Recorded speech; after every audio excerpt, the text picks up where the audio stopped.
శాసనసభ ప్రాంగణంలో ఒక మంచి కార్యక్రమానికి తెరలేపినందుకు మనస్ఫూర్తిగా అభినందిస్తున్నా. మిత్రులారా, డిసెంబర్ 3, 2023 నాడు ఫలితాలు వచ్చిన తర్వాత డిసెంబర్ 7, 2023 నాడు ఎల్బీ స్టేడియంలో ప్రమాణ స్వీకారం నిర్వహించి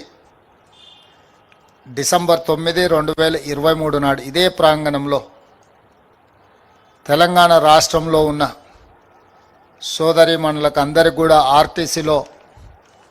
ఉచిత బస్సు ప్రయాణాన్ని,